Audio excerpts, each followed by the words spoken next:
All right, folks, thanks for being here. We'll kick off our Tuesday press conference with, let's start with Dave Biddle with 24/7 Sports.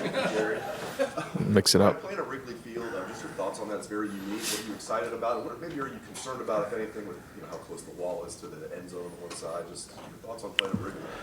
Well, first off, it's got great tradition. Growing up and going to Fenway Park and being around baseball and seeing some of the great games played in that stadium. And then as I got older, I had an opportunity to go see the Cubs play in Wrigley, and just the surrounding area, the restaurants that are in the area. It's just got a great vibe there, right in that neighborhood, and it's a very unique place with unbelievable history. And so it's a great opportunity for us. I'm also excited for BuckeyeNation to get to the game and the fans to be there as well and experience that and to get an idea what kind of presence we'll have at the game.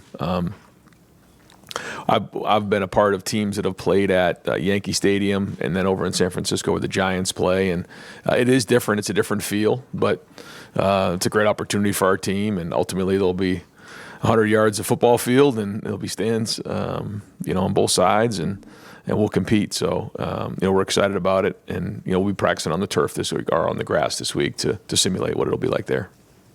Far left, Joe Nugent, WCMH. With Trey averaging an extra yard per carry on the ground through 9 games compared to last year, have you seen him look a little different at all this year? I think he's running very well. I think he's running with power. I think he's playing well without the football. He's shown that he can do damage around the edge. He can do damage up the middle.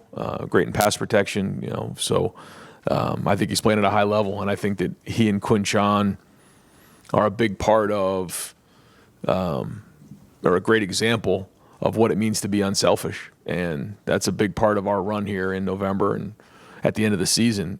Not worrying about touches, not worrying about carries, not worrying about those types of things, just knowing that, the number one goal is to win.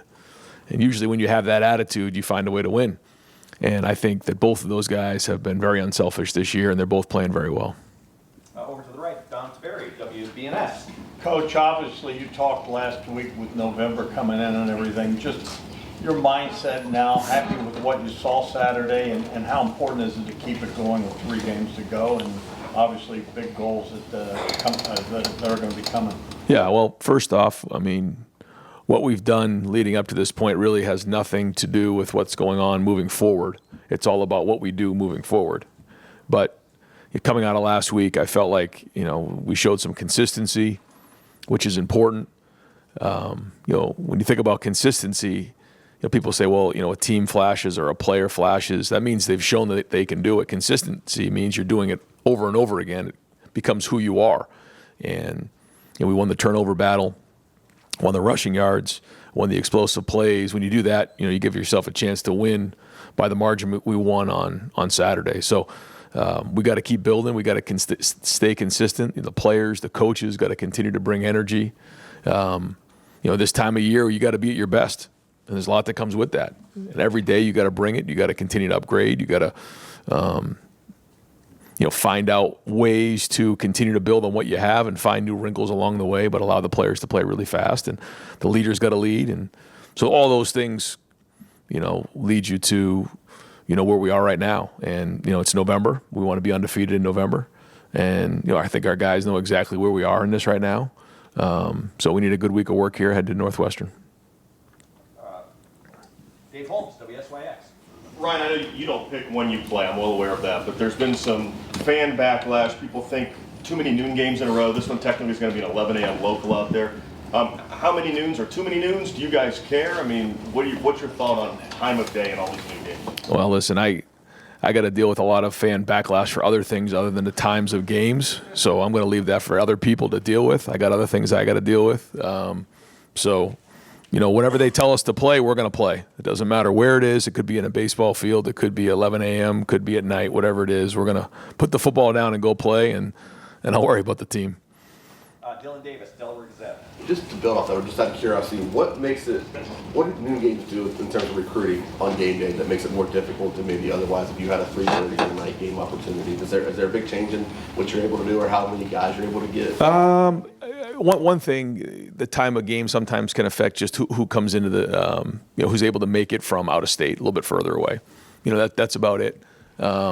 And it's just the one thing that we've done, we know that we have these noon games here in the back half of the season, so we've just been really working hard on getting guys to bed early at night and then waking them up early in the morning just to kind of get their biorhythms in order. They've done a good job of that.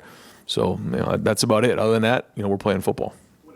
Yeah, real quick, I talked to him on Saturday after the game. He talked about his willingness, like a mindset, a servant mindset that he has, and everything in his life that's allowed him to take the next step as a blocker and really kind of, find his place on this team. What have you seen from G in his transition just throughout his time here?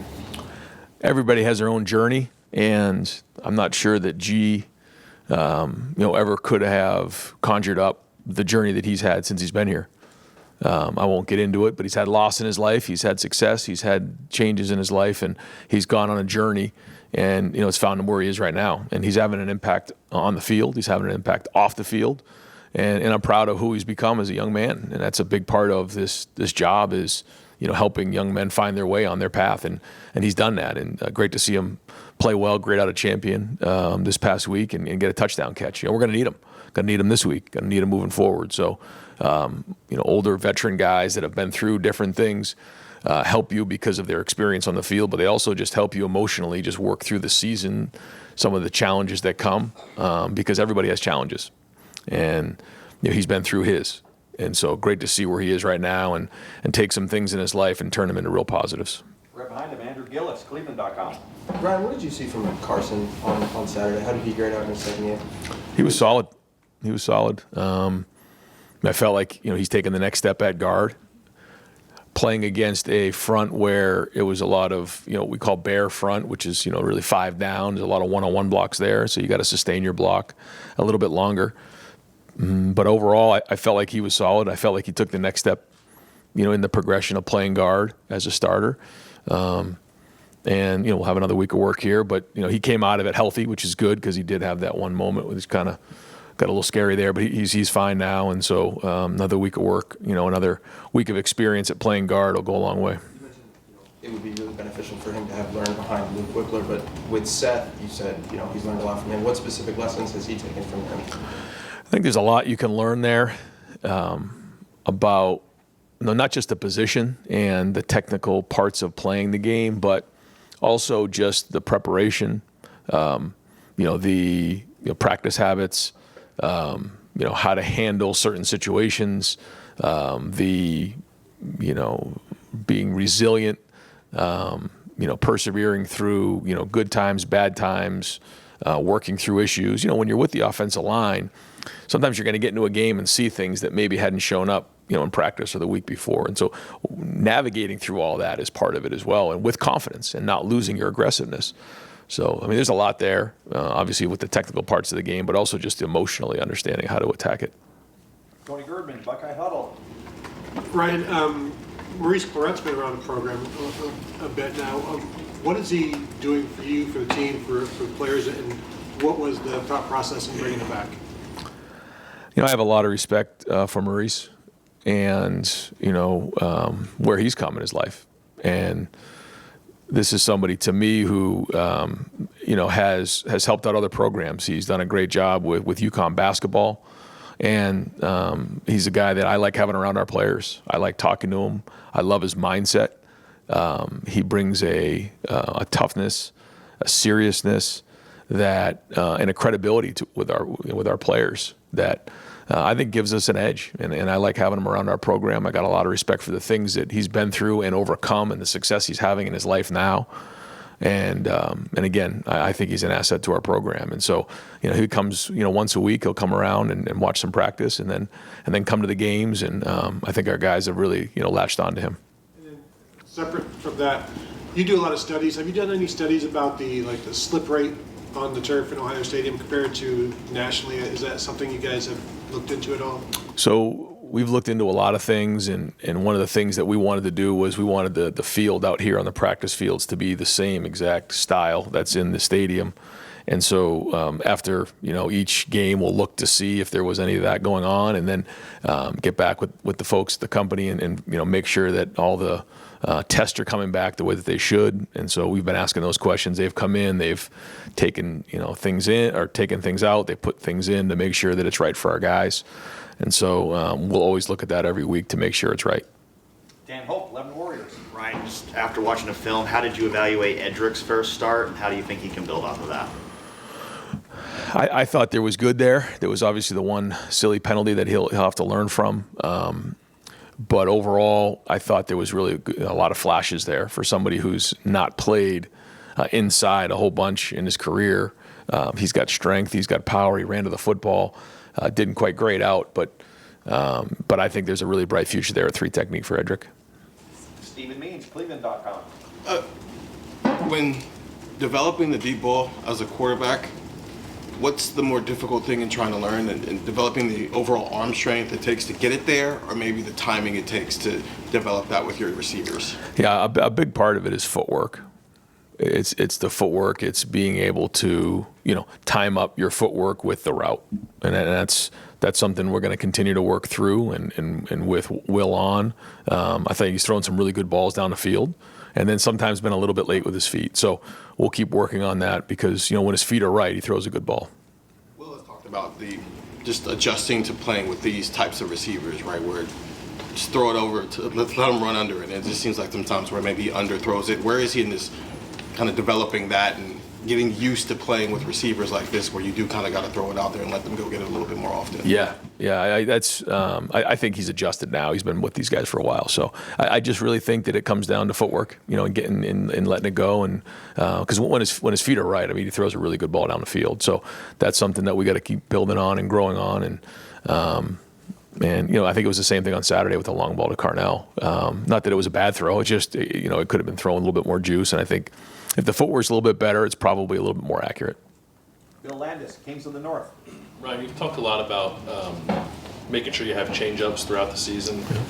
Is that any more of a premium in a year where you might play the volume of games you could play this year? Is that any more on your mind? Because you play a team in late December, the book they might have on you could be a little more expensive. You want to make sure you're kind of peppering in more of those change-ups throughout the year.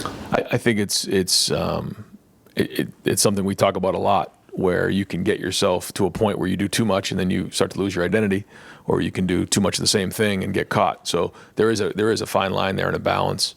And like you said, based on how many games you end up playing, I think you have to figure that into the equation of what you're doing, and making sure you put the right people in the right spots, making sure you're doing what your identity is, but then, like you said, having enough change up so that you're keeping people off balance.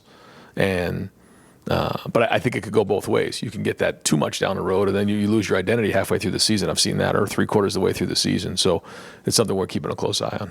You think this staff generally has done a pretty good job with finding that balance throughout the season? I do. Yeah, I do. And then I think we've got a good balance right now, but time will tell. And so we'll keep swinging at it and making sure that we're doing everything we can and learn from things that we've done well in the past and things we've got to do better. Andy Backstrom, Letterman Row. Yeah, Ryan, 9 games in. How comfortable are you with the backup quarterback situation right now? What prompted the change from Devin and Julian on that third as well?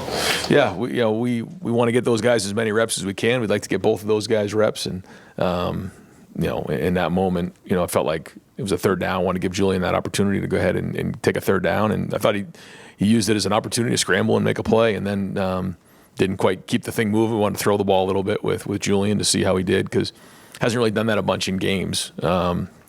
Just missed one, and he and Brandon didn't connect. Would like to see him get a first down there. But I think that was a great opportunity for him. I'd love to continue to be able to do that, but as time goes on, you get less and less opportunities. We've got to make sure we're winning games. So he and Devin are both working hard every day in practice. Getting Devin right now is our backup, but Julian's pushing hard, and so we'll keep evaluating it every week and see where those guys are at. Pat Murphy, 24/7 Sports. Ryan, we saw more of Quinshaw and Travion on the field together. What went into kind of building that package beyond some of the short yardage stuff you've done, and then also Travion's catch?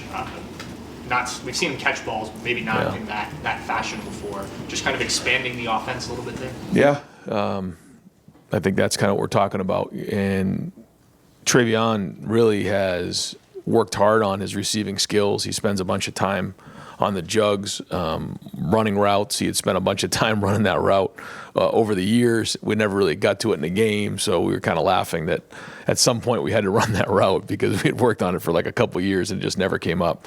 And the look was right, and I thought he really executed it well. A little slant and go on a linebacker, which we felt like was a mismatch for us. So well done there. But yeah, I mean, when you have guys that are playing well without the football in their hands like they are, and they can do multiple things, not just carry the ball, it gives you more versatility to expand those packages. Stefan Kreisnick, Cleveland.com. Talked about this a little bit on your radio show last week, but could you take us through the backstory of the bricks tradition you guys do after practice, and kind of how that started and why that became a thing this year? Well, I think when you start the season with, so much talk about expectations and a bunch of guys that come back for a certain reason, I think it's easy to start focusing on like down the road, kind of where we are now. And in order to, make sure the guys understand that the work that we're putting in August and September as we're building up the season and building up our foundation, all those days mattered, and that we had to continually work on that because, how do you know how your foundation is? You go through a storm and you find out what's left when, you wake up the next morning. Well, it's the same thing. We knew that we're going to be storms along the way, and there's going to be big games along the way, and all those days and those bricks that we put in the foundation are going to be what matters the most. And ultimately it comes down to our foundation against the opponent and all the work that we've put up into that moment. You don't just show up and think you're going to play in a game. You got to put all the work in and build a foundation up to that point of the fundamentals and the reps and all those things. So after each practice, we hand somebody a brick, they go over, they put it, in the foundation. But we also take pride in it. Like, you got to make sure that it's real tight in there, because you can't just put a brick in the foundation. If someone's just lazily putting a foundation in, when a storm hits, it's going to fall apart. Well, it's the same thing with the team. If you put a lazy day in, or you're not really having a lot of detail in your work, and you just kind of let a day get away because you're going through the motions, it's going to catch us down the road. So it's a little bit of a metaphor to making sure that we show up every day and put the work in. Is that something the coaches came up with, or players? Yeah, something that, in preseason camp that, I kind of shared with the leadership committee, and they really embraced it. Cameron T. Robinson, The Athletic. Ryan, I know Jordan Hancock was a big part of what you guys did defensively last year with his versatility, but it seems like he's added even more this year. How much progress have you seen of him adding different things to his toolbox, and how impactful is that for you guys and for him down the line? Well, he's allowed us an opportunity to be more versatile, and also build depth in the secondary, because he's been able to play multiple positions. And having the 3 safety system does give us some opportunity to move guys around to play multiple positions. But that doesn't necessarily mean you can just do that. Jordan has shown that he can do that, and the more versatility that he can bring, the more versatile our defense can be, and the more options that our guys have back there. So I've been impressed with the fact that he's been able to make that transition pretty smoothly. And I think his skill set, lends well to, building value to him as a player down the road too, being able to play nickel, being able to play safety. Certainly helping our team right now.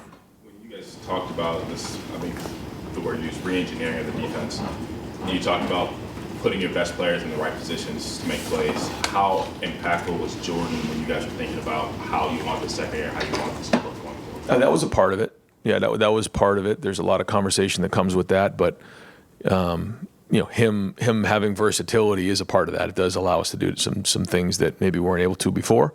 But then again, you go back last week and he's back at nickel and doing a great job there. So that is a part of it, though. We want to make sure that our most impactful players are in the right spots, in the most important times. Spencer Holbrook, Letterman Row. You guys ran I think with the jack or a hybrid guy for the full, was there with Mitchell? Purdue had some success against it, but how do you balance seeing that the team had a little bit of success against that changeup with also understanding that putting it on film and learning from it is actually positive in the long run? Yeah, well, when Tyleek was in question early in the week, we felt like it was something that was an option for us to go to, where you take one of the tackles out of the game and put the jack in the game, Mitchell or CJ, and as you know, Jim has done this in the past, and so we looked at it, and we're going to continue to look at it. We think that it gives us a little bit of different spacing up front, and provides our guys an opportunity to be a little bit more aggressive in terms of not as much reading, but hitting the gap and trying to get some penetration on things. But we'll see how it fits moving forward. There were some things that we did that were good, but some other things that we got to execute better. But it was the first time we kind of put it out there, and so we'll look to build on it from here and see where it goes. Adam King, WBNS. When you look at, I know Heisman doesn't matter to you guys in the building, but it's obviously a trophy that you can add and helps in recruiting. Do you feel that your players are getting enough Heisman hype? I mean, there's a lot of talent around the program, and there's nobody really in the top 6, top 8 conversation for the number 2 team. Well, when I think about the Heisman, I think about the most outstanding player in college football, and I think sometimes it can come down to statistics, which I think is unfortunate. But that is what it is, and I know that our team, we've had Heisman finalists before. This team's worried about winning, and that's really the only thing they're worried about right now.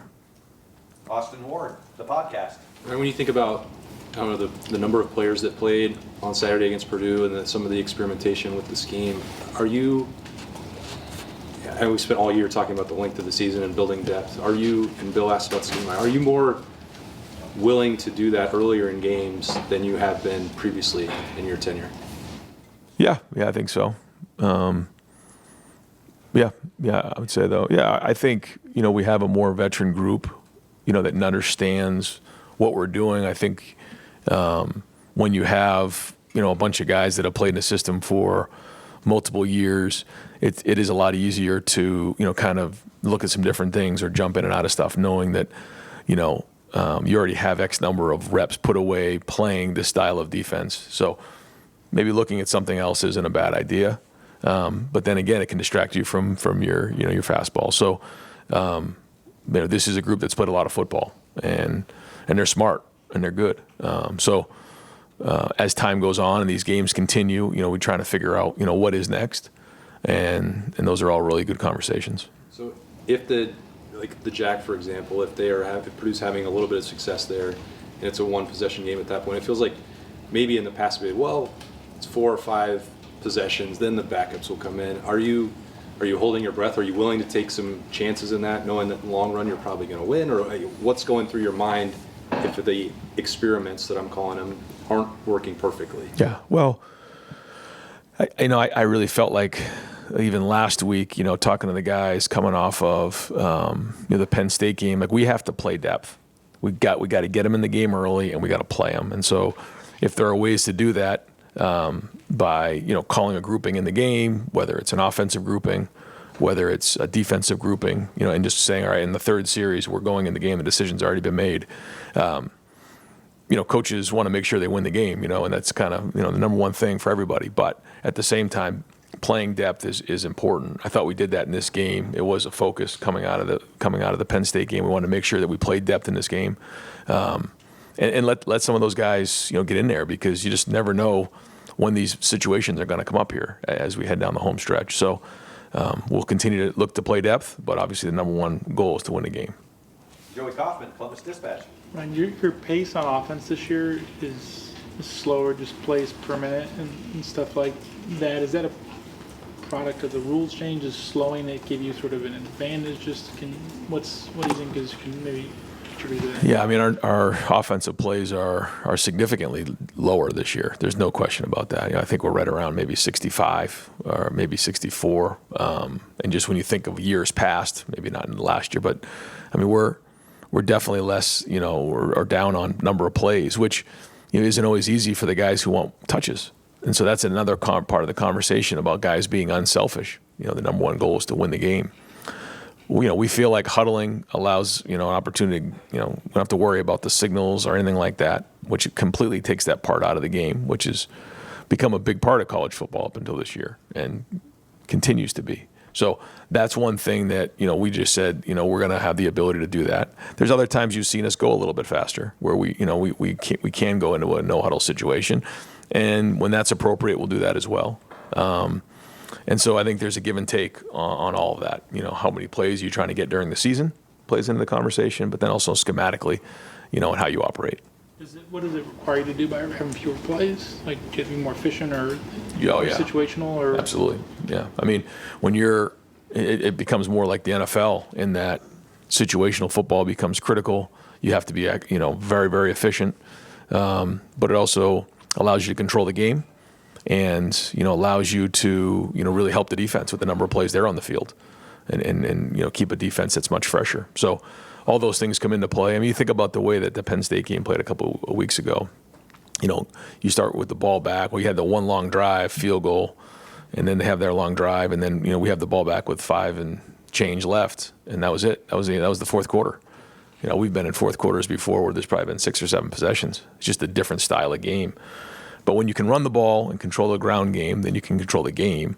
And, you know, right now we feel like, you know, we're able to do that, and we're also helping the defense. And if I can just clarify, when you said it takes away the signaling, the huddling, what do you mean by that? Or well, now we can you know, speak into the headset to the quarterback who's in the huddle, so that we don't have to worry about signaling.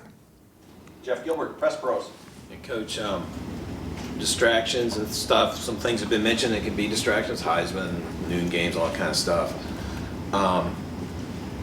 The way you guys played against Purdue would suggest that these guys are focused. How do you feel about their focus 9 games in, and is it where you want it to be, and do you have to worry about it as much as you maybe did early in the season? Well, it's something that we talk about a lot. And I think our leaders are the ones that have to lead the way on this. And you know, to block a punt early in the game kind of jump-started us, which was great. But we know that we have to be playing our best football right now. And you know, people call them letdowns or whatever they are. You know, after a big win, you know, you see some teams across the country, and you know, because you have to sustain a certain level over a period of time. And you know, it was important for us to play well in this game. You know, to play well in the first half, and then continue to play well, because again, is it who you are, or is it just something you did? You know, you had a good game, or are you consistently playing at a high level physically and executing at a high level? So we talked to our team all about it. They're still 18, 19, 20.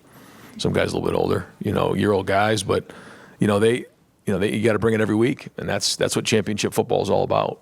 And you know, every week for us is like the playoffs right now. You know, we're fighting for a chance to get to Indianapolis. So, yeah, it's always a topic of conversation, and it's gonna come down to our seniors and leaders, and obviously how they, you know, echo that message. And because, you know, the players are the ones who have to play. They're the ones who have to do it on the field. And you know, give them credit for being consistent up to this point. But you know, like I said before, nothing we've done up to this point matters anymore. It's what we do moving forward.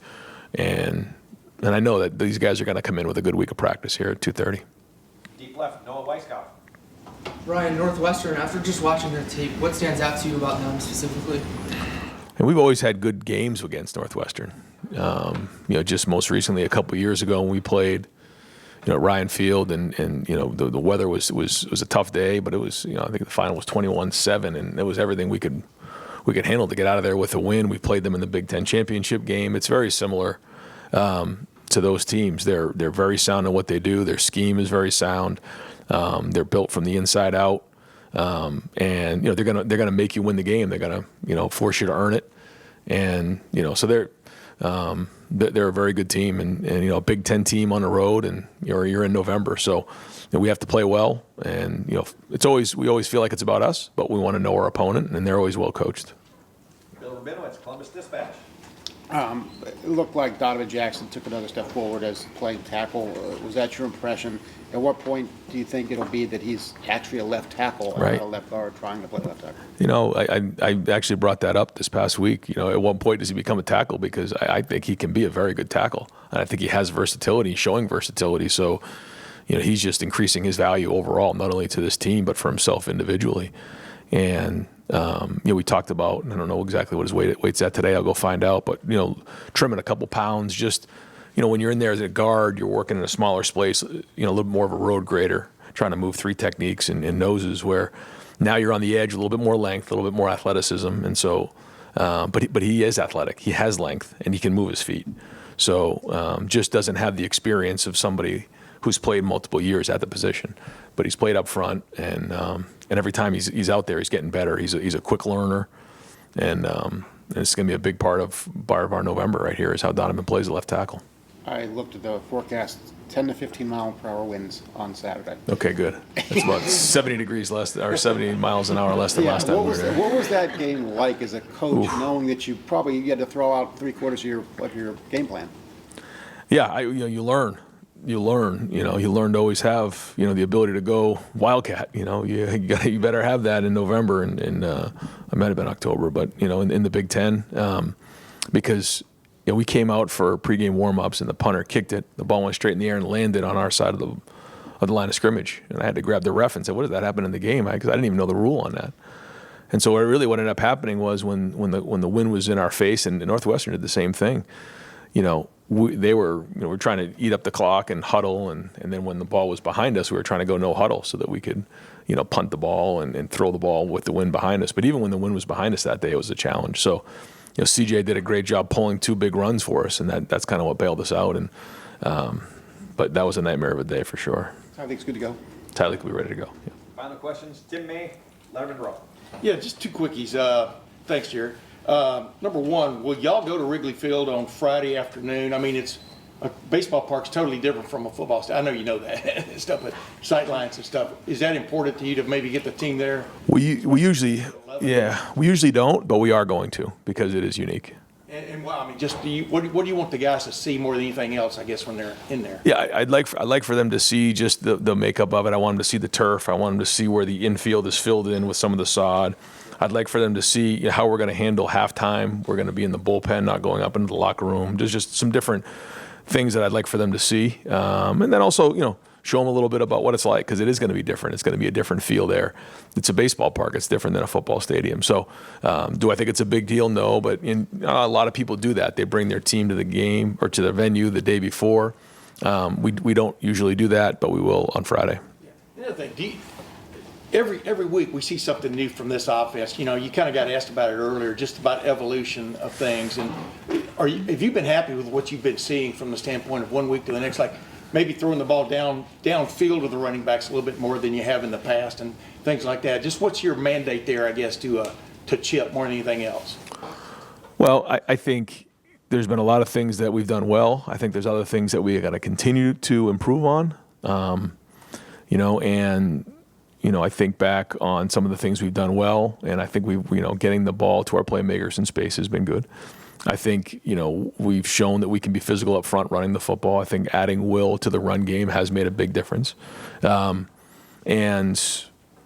continually pushing the ball down the field. And, I think that stretching of the field vertically, horizontally is going to be important as we move into November. But, being able to control the game by running the ball is, of the utmost importance. And that goes back to the conversation about huddling. You're controlling the game when you can run the ball and continue to get first downs. And not very different, but somewhat different than just in the past when, it was no huddle and, 35-28 or those type of scores. So, there's a lot to continue to improve on. There's been some really good things there. The challenges are going to continue to increase. Is there a sense, though, that every play, like you talked about now, every play is sort of precious in its own right? I mean, there's so fewer of them. Which is great. Yeah. Which is great. I mean, I think that's important. I think that's a good thing. Yeah, I think every single detail matters of every single play more and more. And I don't think that's a bad thing. I think it's a good thing. It allows us to trim down on the number of plays we practice and put more focus on execution. Thanks. Yeah. Great, Coach. Thank you very much. Thanks, Ryan. What's Aaron Scott's status? Aaron, day-to-day.